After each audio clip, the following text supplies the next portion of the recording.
I am Terry, 32 years old, and an art teacher in Chicago. My relationship with my family has been strained ever since I chose art over finance. When my brother called about Dad's 60th birthday party, his words were crystal clear. "You are an embarrassment. Stay away from Dad's party." But something inside me snapped that day. I decided to go anyway. What I never expected was for Dad's biggest investor to walk in, see me across the room, and freeze in shock.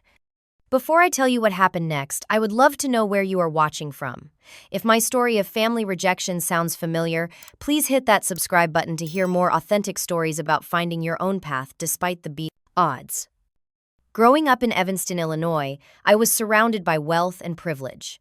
Our 5-bedroom colonial home with its manicured lawn and swimming pool was the picture of success that my father James had built from the ground up. As one of Chicago's most respected investment bankers, he expected nothing less than excellence from his children. My mother Diana complemented his ambition with her impeccable social connections, hosting charity galas and country club luncheons where appearances mattered above all else. My older brother Andrew was the golden child. 6 feet tall with our father's sharp features and even sharper business acumen, he followed directly in Dad's footsteps. By 25, he had already secured a corner office at Dad's firm and was being groomed to take over the family business. Catherine, my younger sister, was equally impressive in her own right. With her law degree from Northwestern and position at a prestigious corporate law firm by 27, she was everything my parents had hoped for in a daughter. Then there was me. From the time I could hold a crayon, I was drawn to colors and shapes rather than numbers and balance sheets. While Andrew collected stock reports and Catherine organized mock trials in our basement, I transformed my bedroom walls into murals and spent hours at the Art Institute of Chicago, mesmerized by brushstrokes and composition. "Art is a hobby, not a career," my father would say whenever I mentioned my dreams. The Matthews family builds wealth, not pretty pictures. The real breaking point came during my senior year of high school. I had been accepted to both the University of Chicago's business program, my father's alma mater, and the School of the Art Institute of Chicago. The choice seemed obvious to everyone except me. "You will throw away everything we have built for you," Dad said when I showed him my acceptance letter to art school. His face had turned a shade of red I had never seen before. "I will not fund this ridiculous fantasy." My mother tried a different approach. "Darling, think about your future. Who will you marry? Artists live in tiny apartments and eat ramen noodles. Is that what you want for yourself?" Despite their pressure, I chose art school, working 3 part-time jobs to cover what my scholarships did not. With each semester that passed, the distance between us grew. My father stopped asking about my classes. My mother's calls became less frequent, focused only on attempts to set me up with the sons of her friends, nice boys with real jobs in finance or law. "Just meet Thomas for dinner," she would plead. "His father is a partner at Wellington Capital. He has a summer house in Lake Forest." I declined these setups, focusing instead on building my skills and finding my voice as an artist and educator. After graduation, while Andrew was buying his first luxury condo and Catherine was being featured in Chicago legal magazines, I took a job teaching art at a community center in one of Chicago's underserved neighborhoods. The salary was modest, but watching children discover their creative potential brought me a fulfillment that no corner office could provide. Family gatherings became exercises in awkward tolerance. At Thanksgiving, conversations about Andrew's client acquisitions and Catherine's case victories dominated the table, while my work with children was dismissed with polite nods and quick subject changes. Still doing that painting thing with the poor kids, my brother would ask, not waiting for an answer before launching into stories about his latest business trip to Tokyo. Eventually, the invitations to family events became less frequent. I missed Catherine's law firm promotion party because the invitation was lost in the mail. I found out about my cousin's wedding through Facebook after the event had already taken place. Each exclusion hurt, but I built a life that felt authentic. My small 1-bedroom apartment became my sanctuary, filled with student artwork and treasured supplies. My colleagues at the community center became my chosen family, and the children I taught became my purpose. Last Christmas, I made one final attempt at reconnection, sending handmade cards and small paintings personalized for each family member. My father sent a generic thank you note with his secretary's signature.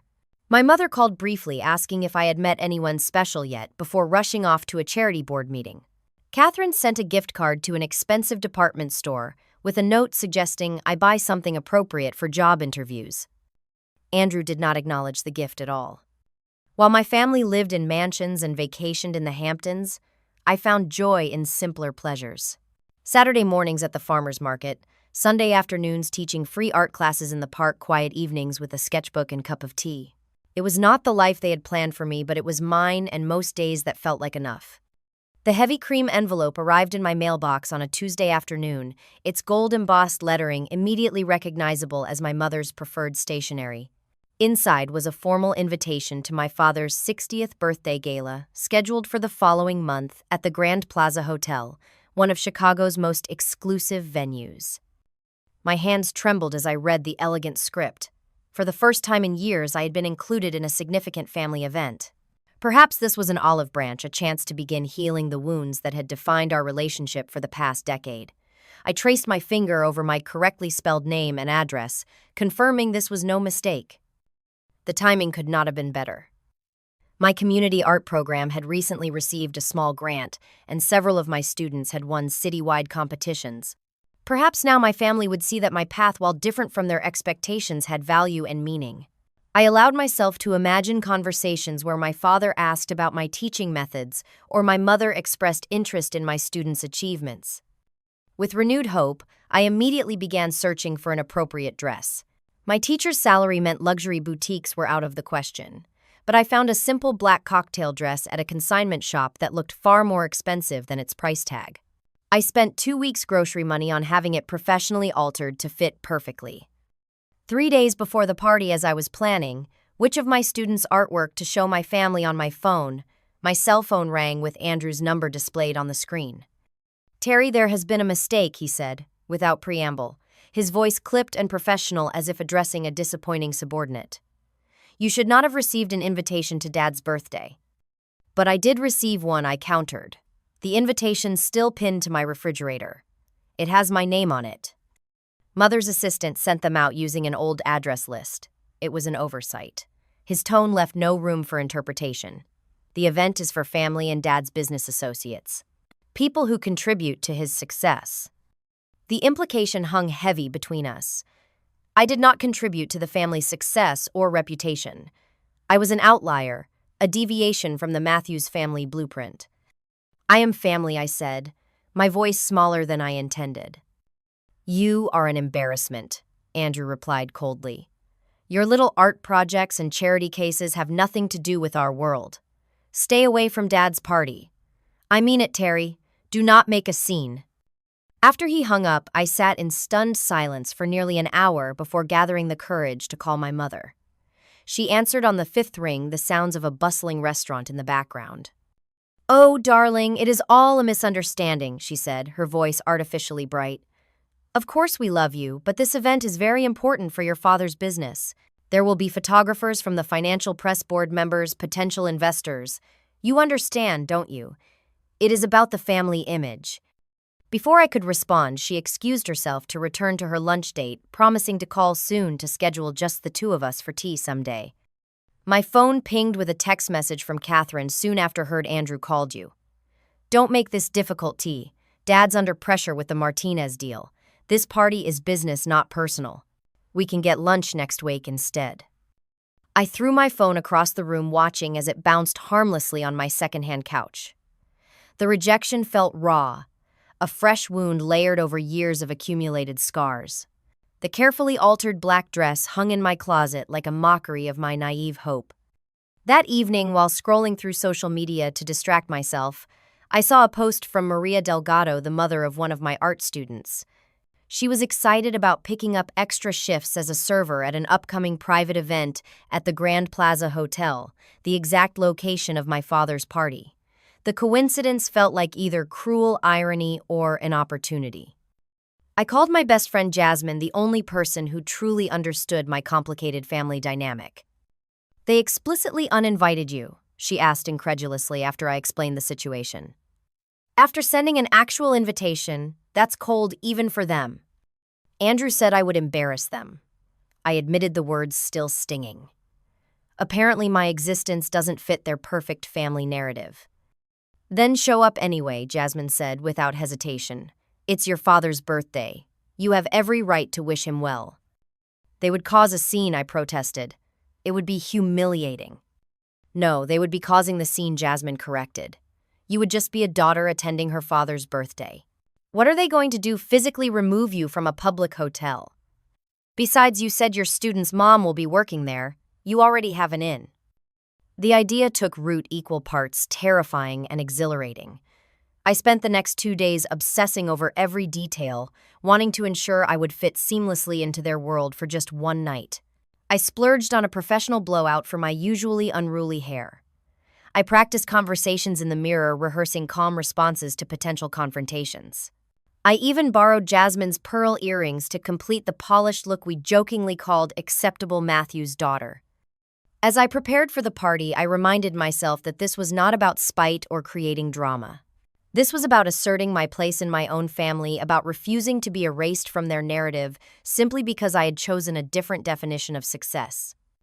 The Grand Plaza Hotel stood like a gleaming monument to Chicago's wealth and power, its limestone facade illuminated by strategic lighting that made it glow against the night sky.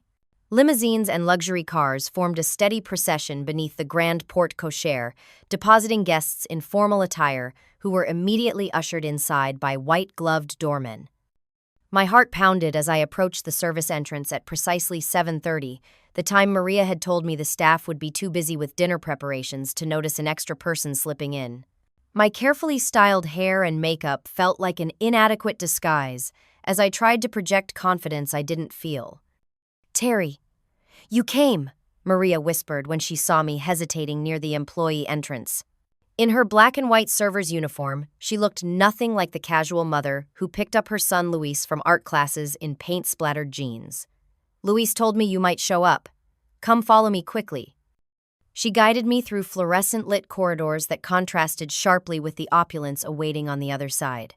The kitchen was a chaotic symphony of clattering dishes and shouted orders as the staff prepared to serve 200 of Chicago's elite. "Wait here until I come back," Maria instructed, positioning me near a service door. "I will check if the coast is clear." 5 minutes later, she returned and ushered me through the door into a hallway adjacent to the main ballroom. The transformation was immediate. Plush carpet replaced utilitarian tile crystal chandeliers, cast warm light over artwork and floral arrangements, and the sounds of a live string quartet replaced kitchen commands. "Good luck," Maria whispered. "If anyone asks, you came in with the Palmer Group. They're 30 people no one will notice." The main ballroom took my breath away. A space I had only seen in magazine features about celebrity weddings and political fundraisers had been transformed into my father's fantasy. Ice sculptures shaped like financial district skyscrapers stood at either end of a massive bar where bartenders in bow ties served champagne and signature cocktails. Elaborate floral centerpieces towered over tables draped in linens, so crisp they appeared to have never been touched by human hands. I accepted a glass of champagne from a passing server and positioned myself near a large arrangement of orchids, trying to observe without being observed. Across the room, my father stood surrounded by a circle of admiring men in expensive suits, looking exactly as he had at every important occasion of my childhood. His silver hair was impeccably cut, his posture commanding respect, his custom tuxedo, a subtle declaration of wealth that needed no explanation. My mother floated among guests in a designer gown, the color of champagne, her diamond necklace catching the light with each graceful movement. Her social smile never wavered as she introduced important guests to one another, the consummate hostess in her element. Andrew stood near the entrance, unconsciously mimicking our father's stance as he greeted new arrivals with firm handshakes and practiced small talk.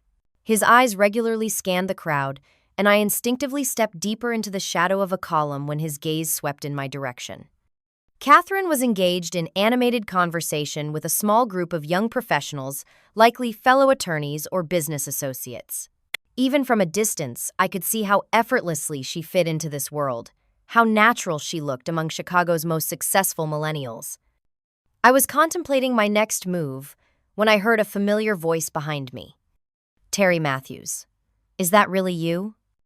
I turned to find Mrs. Harrington, my mother's former tennis partner, and one of the few family friends who had always been kind to me regardless of my career choices. "It's been years, dear. You look wonderful," she said, genuinely pleased to see me. "Your father must be thrilled you could make it."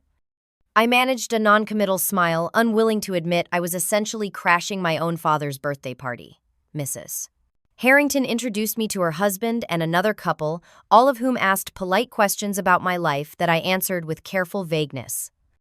"I teach art," I said when asked about my profession, leaving out the details about the community center and underserved youth that would immediately mark me as different in this crowd.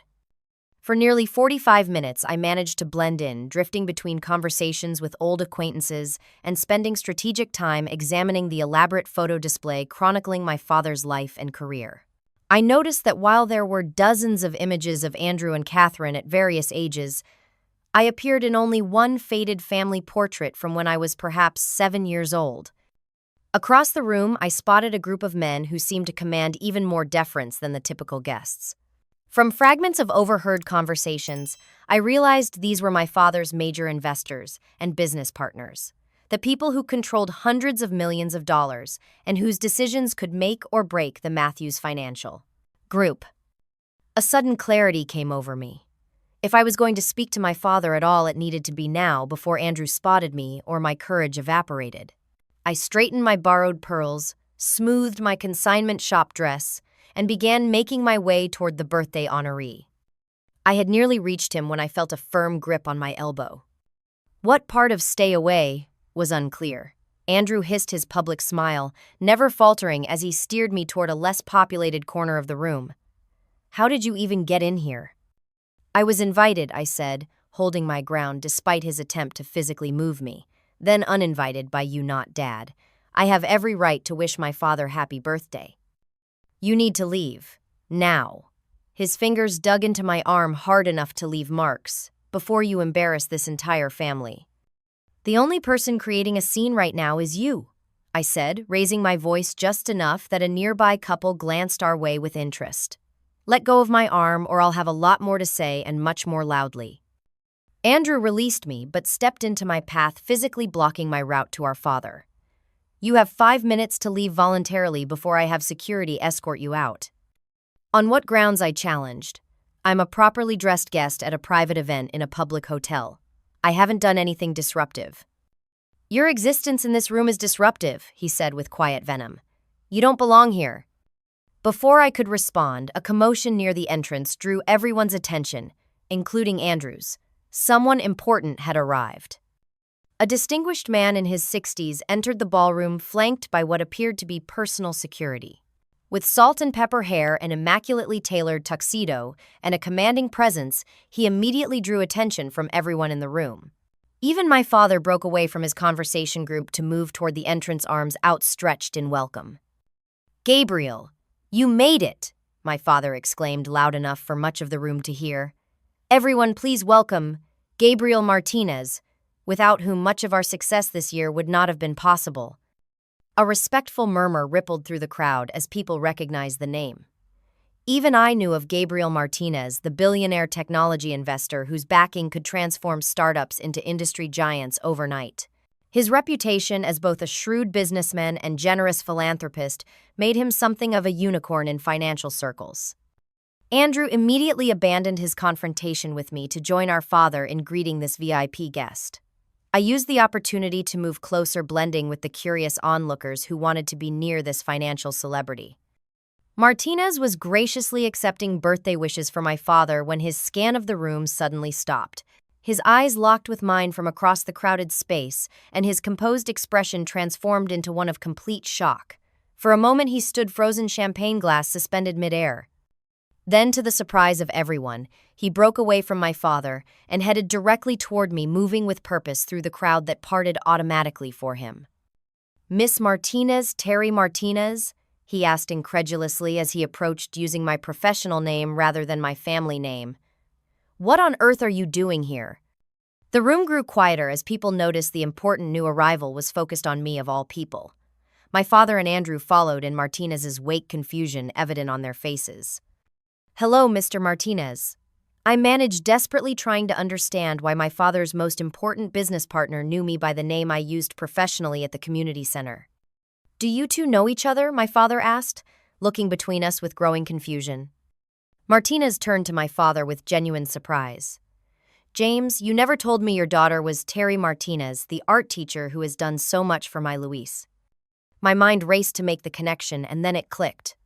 Luis Delgado, my student with dyslexia, whose mother worked at this very hotel, was actually Luis Martinez Delgado. The quiet boy who had blossomed through art therapy over the past year was the son of Gabriel Martinez, the billionaire standing before me. "Luis is your son?" I asked, equally shocked. "My youngest, yes," Martinez confirmed. "He has struggled with his learning disabilities for years.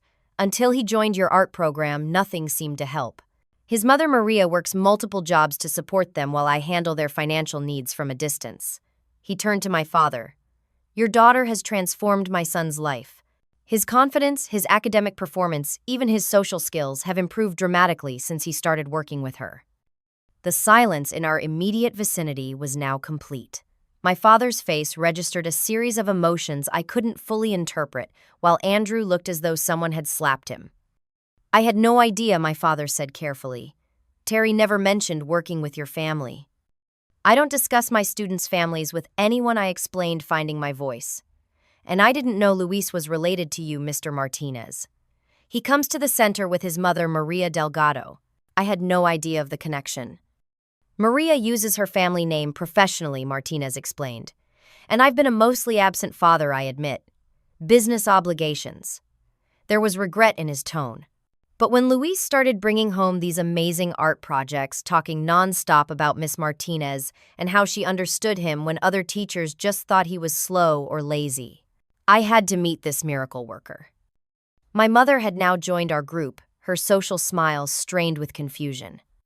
What a small world, she offered weakly. Indeed, Martinez agreed. When I visited the center last month to see their showcase, I was deeply impressed with the program Terry has built with such limited resources. That's actually why I wanted to meet with you this week, James. I was going to propose a significant investment in arts education through your foundation. I had no idea the teacher I wanted to fund was your daughter. The implications of this coincidence were slowly registering on everyone's faces. My father's philanthropic foundation, which I had heard about only through business news, was apparently involved with education. Martinez, his biggest investor, wanted to fund my program. And no one in my family had any idea about my connection to the Martinez family. "Perhaps we should continue this conversation somewhere more private," my father suggested, his businessman's instinct for damage control kicking in. "Gabriel, would you join us in the hotel's executive lounge?" Martinez nodded agreement, but placed a hand on my shoulder. "Only if Terry joins us. After all, she's the educational expert here." As our small group moved toward the exit, I caught a glimpse of Catherine's wide-eyed surprise and my mother's carefully maintained smile that didn't reach her eyes. Andrew followed behind his earlier hostility, replaced by calculated silence. What had begun as my desperate attempt to assert my place in the family had suddenly become something much more complicated. For the first time in years, my father was looking at me not with disappointment but with confusion and something that almost resembled respect. The Grand Plaza's executive lounge was designed for precisely these kinds of high-level private conversations. With its sound-proofed walls, plush leather seating, and discreet service staff who appeared only when summoned, it offered the perfect setting for the uncomfortable family reckoning that was about to unfold. My father dismissed the attending staff with a wave of his hand and a generous tip, ensuring our complete privacy. He took position at the head of the table, a habit formed over decades of board meetings, while Martinez sat to his right. I took a seat across from them with Andrew and my mother flanking me like reluctant allies. "I think," my father began, his voice controlled but tight, "we need some clarity about what exactly is happening here." He fixed me with the same penetrating stare he had used throughout my childhood when he suspected I wasn't telling the complete truth. "Terry, how long have you been working with Gabriel's son without mentioning it to us?" "I've been working with Luis for about 14 months, I answered, maintaining eye contact. As I said, I had no idea he was Mr. Martinez's son. The children at our center come from all backgrounds. Some are from very wealthy families. others from extreme poverty. We don't treat them differently based on their parents' status. But surely you must have recognized the name Martinez, my mother interjected. It's been in every conversation about your father's business for the past 3 years. Luis goes by Delgado at school, and the center Martinez explained before I could respond. Maria and I agreed it would be better for him to avoid the attention that comes with my last name. Children can be cruel about differences, and Luis already struggles with his learning disabilities. My father's brow furrowed as he processed this information. Gabriel, you mentioned visiting the center for a showcase. Why didn't you tell me you'd met my daughter? Martinez looked genuinely surprised. James, I had no idea she was your daughter. She goes by Terry Martinez professionally.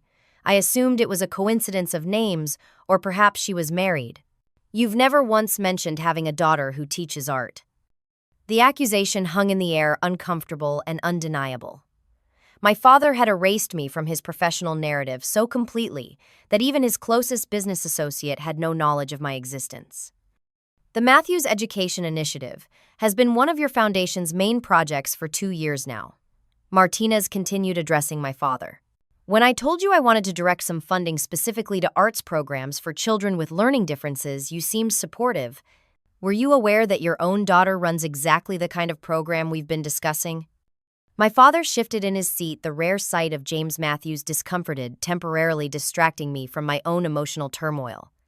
Terry and I have had limited communication in recent years, he admitted reluctantly.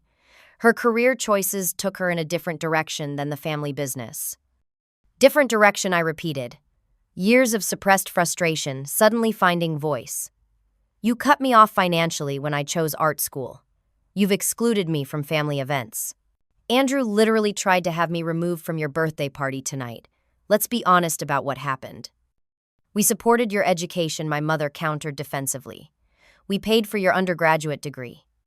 You paid for 2 years before telling me you wouldn't waste another dollar on art classes, I corrected. I worked 3 jobs to finish my degree. I lived on ramen and shared a studio apartment with 2 other students to make ends meet. Andrew leaned forward, his corporate mask firmly in place. This isn't the time or place for airing family grievances. We should focus on the foundation's potential partnership with Mr. Martinez. On the contrary, Martinez said calmly, I think understanding the family dynamic is essential to any business decision I make. I don't partner with people unless I understand their values. He turned to me. Terry, did you really not know about your father's educational foundation? I shook my head. I knew he had a foundation for tax purposes, but I had no idea it was focused on education. We don't exactly share Christmas newsletters with updates on our philanthropic work. My father cleared his throat, a rare sign of discomfort. I've followed your career, Terry, more than you realize. This revelation stunned me into silence. James, my mother warned, placing a hand on his arm. He shrugged it off. No, Diana, it's time for honesty. He turned to me. I've kept track of your professional development since you graduated. I have a folder with every newspaper mention of your community programs, every award your students have won, every grant you've secured. That's impossible, I whispered. You've never said a word. Pride, he admitted, not quite meeting my eyes. Too much damn pride to admit I might have been wrong about your choices. He glanced at Andrew, whose face had gone completely still. When the community center where you work applied for funding from our foundation last year, I recognized your name as the program director immediately. I had our team fast-track the application without telling anyone why. You funded my program. The revelation left me breathless. The grant that had allowed us to buy new supplies and expand our class offerings had come from my father's foundation. Anonymously, he confirmed. I didn't want you to feel like I was interfering or trying to control your work. Or admit publicly that your daughter works at a community center instead of a bank, Andrew added sardonically. My father shot him a warning glance. That's enough, Andrew. No, let's have complete honesty, Andrew pressed. Tell her why Mother and I have worked so hard to maintain the family image. Tell her what's really at stake. An uncomfortable silence fell over the room. Martinez looked between the family members with growing interest while my mother's face had gone pale. James, my mother said quietly, you don't need to do this now. My father sighed heavily, suddenly looking older than his 60 years. I've been diagnosed with early-stage pancreatic cancer. The words hit me like a physical blow. What, when? 3 months ago, he replied. The prognosis is uncertain. That's the real reason for tonight's big celebration. I wanted one last major event while I'm still healthy enough to enjoy it. He looked at Andrew. Your brother has been working overtime to ensure the company remains stable despite rumors about my health. The Martinez partnership is critical to maintaining investor confidence during this transition period. I turned to Andrew, seeing his earlier hostility in a new light. So when you said I would embarrass the family, I meant that we need to project absolute stability right now, Andrew finished. Dad's illness could spook investors if it becomes public knowledge. Tonight is about showing strength and continuity. Every detail matters. And I don't fit the narrative, I concluded, the familiar pain mixing with new understanding. You've never tried to fit the narrative, my mother said with unexpected directness. You chose a different path, Terry. That was your right, but it came with consequences. The social circles we move and the investors we depend on, they have certain expectations about family continuity and values. Values like ignoring your own daughter, Martinez interjected, his tone sharpening. Forgive me, Diana, but from where I sit, Terry embodies the very values your foundation claims to promote. Community service, educational innovation, creating opportunities for underprivileged children. It's complicated, my father said wearily. It always has been, I agreed, surprising myself with the lack of anger in my voice. Learning about my father's illness had shifted something fundamental in my perception. But cancer has a way of clarifying priorities, doesn't it, I should know? I work with children in the oncology ward at Children's Memorial every Thursday. Martinez looked at me with new respect. You never mentioned that when I visited the center. It's just part of the job, I said simply. My father was watching me with an expression I couldn't quite decipher. I didn't know about your hospital work. There's a lot we don't know about each other, I acknowledged. That's what happens when you stop talking for years. A knock at the door interrupted our conversation. Catherine poked her head in her perfect composure, slightly frayed around the edges. Sorry to interrupt, but people are asking where the guest of honor went. The cake is waiting. My father nodded, standing slowly. We'll continue this discussion later. Gabriel, I hope you'll stay after the formal celebrations. There's clearly much to discuss about the foundation's direction. Absolutely, Martinez agreed, rising as well. He turned to me. Terry, I hope you'll join us for that conversation. Your expertise would be invaluable. Before anyone could object, he offered me his arm in an old-world gesture of respect. Shall we return to the party? I'd love to hear more about the methods you've used with Luis. His transformation has been remarkable. As we walked toward the door, my father stepped alongside us. Terry, he said quietly, I'm glad you came tonight despite everything. He hesitated, then added, That black dress suits you. You look like your grandmother. She was an artist too, you know. It wasn't an apology or a full reconciliation, but as we rejoined the glittering crowd in the ballroom, it felt like the first truthful exchange we had shared in years. The grand ballroom had taken on an expectant energy during our absence. Guests clustered in conversational groups, occasionally glancing toward the doors, clearly curious about the private meeting between my father Martinez and the mysterious woman who had created such a stir. As our small procession re-entered the space, the string quartet smoothly transitioned to Happy Birthday, signaling the next phase of the evening. A massive cake designed to look like the Chicago skyline, with the Matthews Financial Group building prominently featured in glistening fondant, was wheeled to the center of the room. My father took his place beside it, the consummate businessman once again, all traces of our emotional conversation hidden behind his public smile. What happened next shocked everyone, especially me. Before I make a wish and blow out these candles, my father announced, his voice carrying effortlessly across the hushed room, I want to acknowledge someone special who joined us tonight. My heart raced, certain he was about to introduce Martinez and announce their partnership. My daughter, Terry. A murmur rippled through the crowd as all eyes turned to find me. I felt frozen in place as my father continued. Many of you may not know that my daughter is an accomplished art educator who has built an extraordinary program serving children throughout Chicago, including those with learning differences and serious medical conditions. His voice carried a note of pride I had never heard before when he spoke about my work.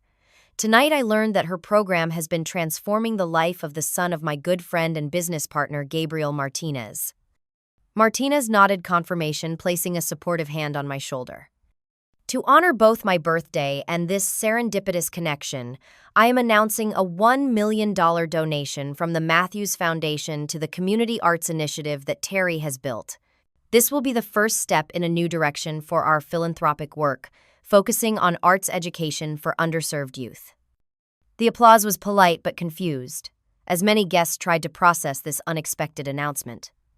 My mother's smile remained fixed, though I could see the tension in her shoulders. Andrew had moved to the bar and was downing what appeared to be whiskey rather than his usual carefully sipped wine. Only Catherine moved toward me, her expression thoughtful.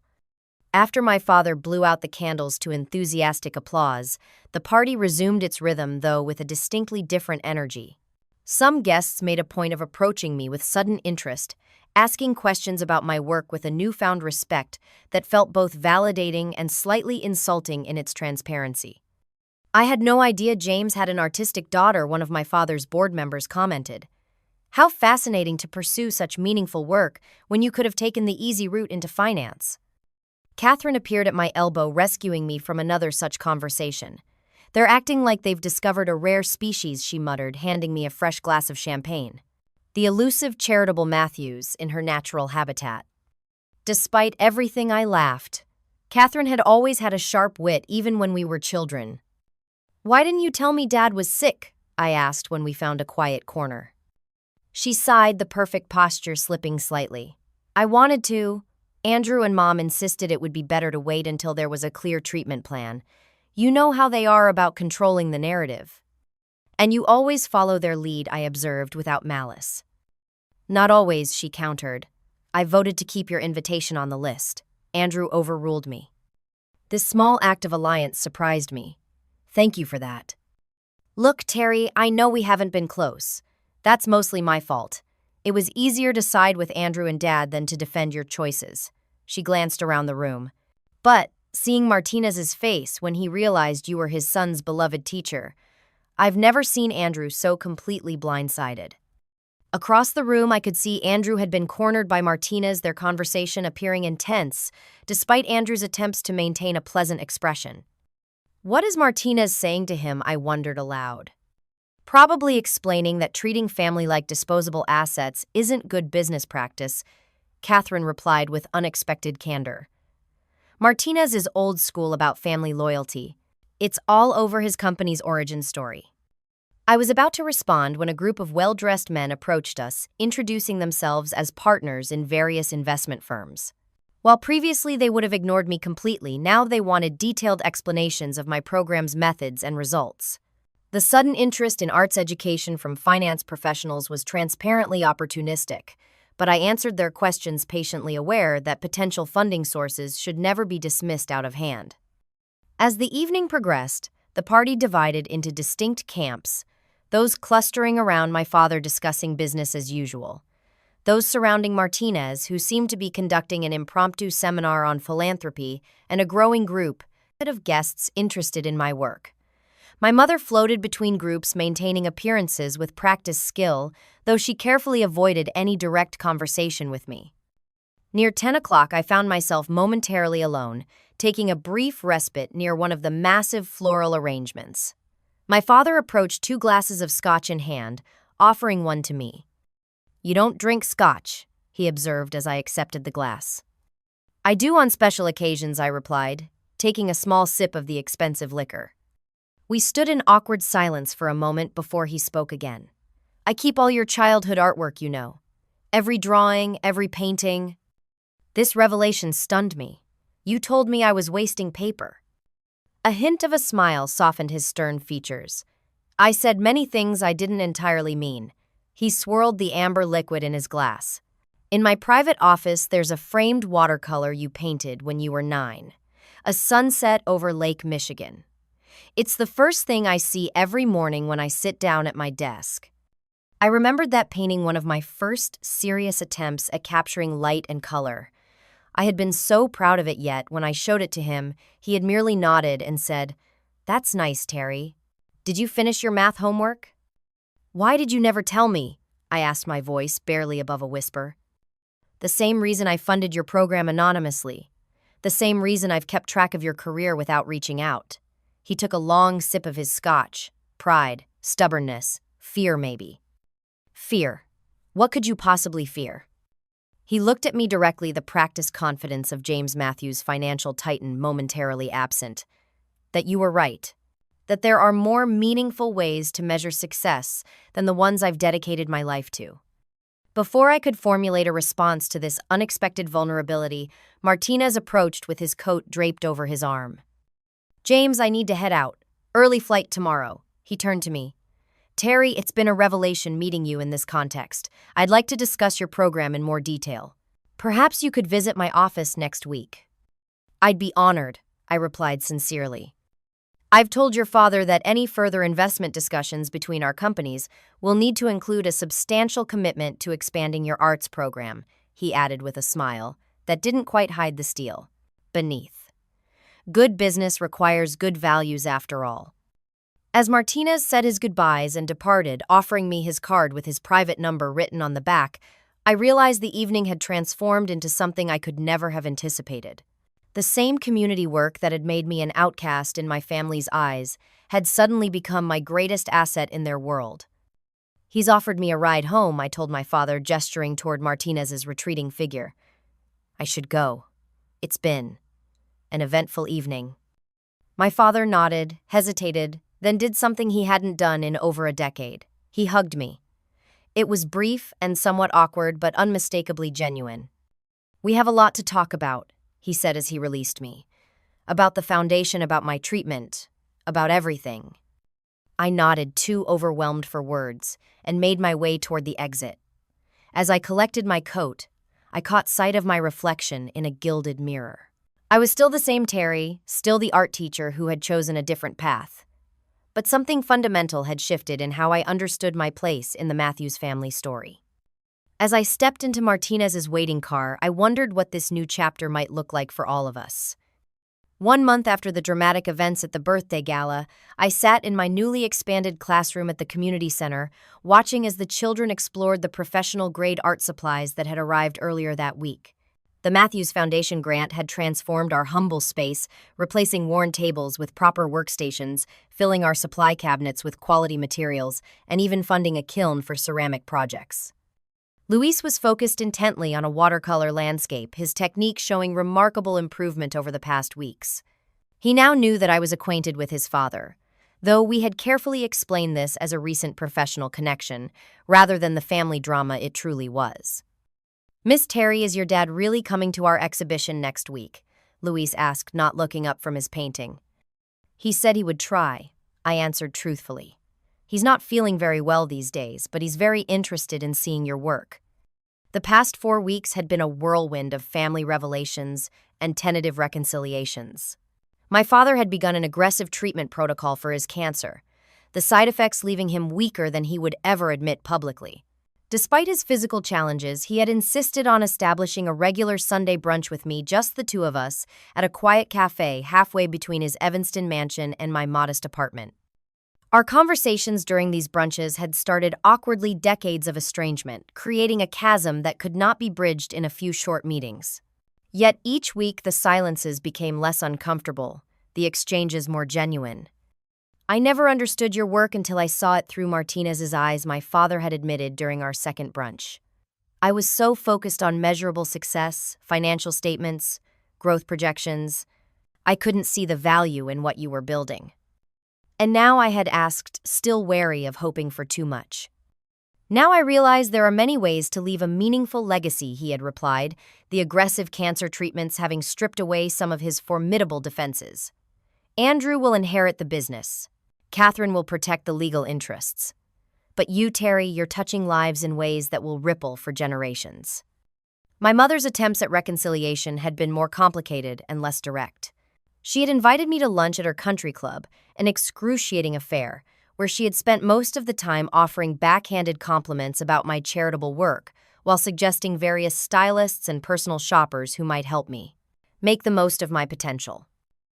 Yet there had been a moment as we waited for the valet to bring her luxury SUV, when she had suddenly asked, Are you happy, Terry, with your life, your choices?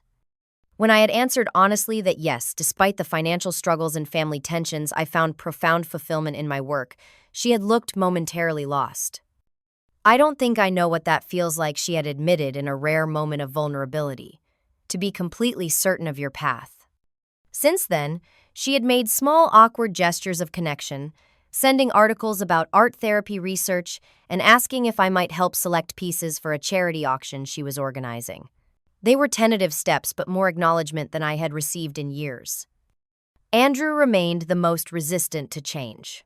Our one attempted meeting had devolved into tense accusations with him, insisting I was exploiting our father's illness and Martinez's influence to manipulate my way back into the family. We had parted with the mutual understanding that some relationships might never fully heal. Catherine surprisingly had become my most consistent family ally. She had visited the community center twice, initially out of professional curiosity about the foundation's investment, but eventually showing genuine interest in the children's work.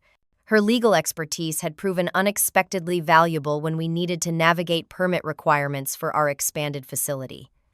I always envied you, she had confessed over coffee after her second visit. You always knew exactly who you were, even when everyone was telling you to be someone else. I just became whoever I thought Dad wanted me to be. The Martinez family had become fixtures in my expanded world. Gabriel had indeed followed through on his promise to increase funding for arts education, leveraging his influence to bring other wealthy families into the donor circle. Maria had quit her hotel job to become our center's administrative coordinator, a position created specifically to utilize her organizational skills and parent perspective. Luis had blossomed with the increased attention and resources, his artwork showing remarkable progress. More importantly, his academic performance had improved as his confidence grew. The techniques we developed for helping him work with his dyslexia had become a model program that we were now implementing for other children with learning differences. My phone buzzed with a text message from my father. Doctor's appointment finished. Numbers looking better. Still planning to attend exhibition next week. Save me a seat near the door in case I need to rest. I smiled at his characteristic blend of pragmatism and determination.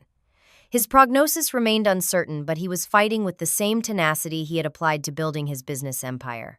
The difference now was that he was fighting for time to rebuild relationships, not just to accumulate more wealth or power. As I helped the children clean up for the day, I reflected on how dramatically my life had changed from that moment in the Grand Plaza when Martinez had recognized me across a crowded room. The very work that had made me an outcast in my family had ultimately created the bridge back to them, albeit in a form I could never have anticipated. That evening, as I prepared materials for the next day's classes, I received an unexpected visit from Gabriel Martinez. He had developed a habit of dropping by, unannounced, something that would have annoyed me with anyone else, but seemed natural with his genuine enthusiasm for the program. I brought something for the exhibition, he said carefully, unwrapping a package to reveal a professionally framed watercolor. It took me a moment to recognize it as one of my childhood paintings, the Lake Michigan sunset my father had mentioned keeping in his office. He thought it should be included, Martinez explained. To show the children that their teacher started somewhere too. He asked me to deliver it since he wasn't feeling well enough to come by today. I touched the simple wooden frame, moved by the gesture. Did he tell you the story behind this painting? Martinez shook his head. I was 9 when I painted this. It was the first time I stayed up all night to capture exactly what I wanted to express. When I showed it to my father, he barely glanced at it. I smiled at the memory that no longer carried its former sting. All these years I thought he hadn't seen its value. Now I find out he's kept it where he could see it every day. People express love in different ways, Martinez observed. Some of us aren't very good at saying the important things out loud. I'm learning that, I acknowledged. I'm also learning that it's never too late to start hearing what isn't being said. As Martinez left and I prepared to close up the center for the night, I took one final look at the classroom transformed by my family's belated recognition and support. The journey from exclusion to reconciliation had been painful and complex, with no guarantee of a perfect resolution. My relationship with my family would always carry the scars of our years of estrangement. Yet standing in this space that represented both my defiance of their expectations and their eventual acknowledgement of my path's value, I felt a sense of peace I hadn't experienced in years. I had remained true to myself despite enormous pressure to conform, and eventually that authenticity had created its own kind of homecoming.